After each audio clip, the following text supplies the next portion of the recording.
वैसा अमेरिका की रियासत वायोमिंग में एक छोटा सा टाउन है बोफोर्ड। ये टाउन 8000 फुट की बुलंदी पर वाक़या है। सर्दियों में यहाँ शदीद सर्दी और बर्फ पड़ती है और यहाँ 70 मील फी घंटा की रफ्तार से तेज हवाएं भी चलती हैं। सर्दियों में इस टाउन का दर्जा हरारत -20 हो जाता है, तहम ये टाउन गर्मियों में जरा सा बेहतर हो जाता है और यहाँ सयाह भी आना शुरू हो जाते हैं।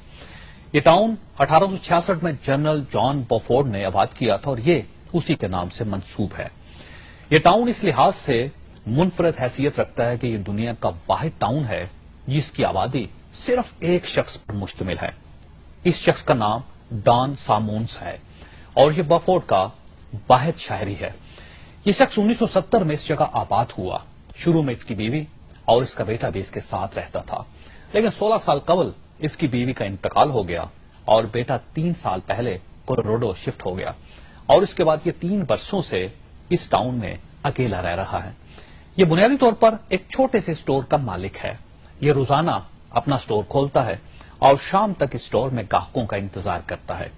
ये जानता है कि इस पूरे टाउन में इसके अलावा कोई शख्स मौजूद नहीं, लेकिन इसके बावजूद ये मखसूस वक्त पर अपनी दुकान खोलता है और मुकर्ररा वक्त पर बंद कर देता है।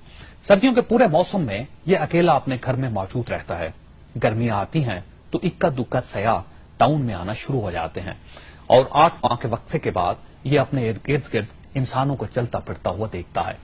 डॉन सामोन्स की उम्र इस वक्त 60 साल है, लेकिन ये इस ओल्ड एज के बावजूद इस शहर में अकेला मजे से जिंदगी गुजार रहा है। ये स्टोरी का एक हिस्सा है। अब आप दूसरा हिस्सा भी मुलाहिजा कीजिए।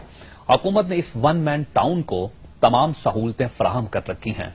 इस एक शख्स के लिए इस टाउन में सड़कें भी मौजूद हैं, यहाँ पेट्रोल पंप भी मौजूद है, यहाँ बिजली का बंदोबस्त भी है, यहाँ पानी और गैस भी मौजूद है, यहाँ टेलीफोन और इंटरनेट की सहूलत भी मौजूद है और इस वन मैन टाउन में रेलवे स्टेशन और डाकखाना भी मौजूद है। कोई हुकूमत ने इस एक शख्स को 8000 फुट की उस बुलंदी पर जहां दर्जा हरारत -20 तक गिर जाता है, वहां भी जिंदगी की तमाम सहूलतें फराहम कर रखी हैं और डॉन सामोन्स दुनिया की इस अनोखी जगह पर भी पूरी सहूलियात के साथ आराम से जिंदगी गुजार रहा है। मुझे यकीन है कि इस शख्स को अगर इस टाउन में मेडिकल केयर की जरूरत पड़ जाए तो भी डॉक्टर्स, एम्बुलेंस और दवाएं चंद लम्हों में इसके पास पहुंच जाएंगी और हुकूमत इस वन मैन टाउन के वाहिद शाहरी को मेडिकल केयर के बगैर मरने नहीं देगी। ख्वासात, इसको कहते हैं इंसानियत, इसको कहते हैं गवर्नेंस और इसको कहते हैं सिस्टम और हुकूमत। आप इस गैर मुस्लिम मुल्क के वन मैन टाउन के गैर मुस्लिम शहरी की सहूलियात देखिए और इसके बाद अपने इस्लामी मुल्क के मुसलमान शहरियों की सहूलियात का जायजा लीजिए।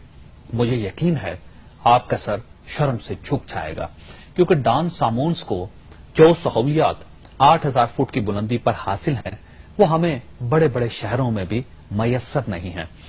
हम जब भी ये तकाबल अपने हुक्मरानों के सामने रखते हैं तो ये कहते हैं कि अमेरिका एक अमीर मुल्क है और हम गरीब हैं। खुदा के बंदो, अमेरिका अपनी इन रवायात की वजह से ही अमीर बना है और जब तक हम अपने आम लोगों को इतनी अहमियत नहीं देंगे हम उस वक्त तक तरक्की नहीं कर सकेंगे। हम सहूलतें बड़े लोगों के लिए और दुख आवाम के लिए की फिलॉसफी पर अमल करके कभी तरक्की याफ्ता मुल्क नहीं बन सकते।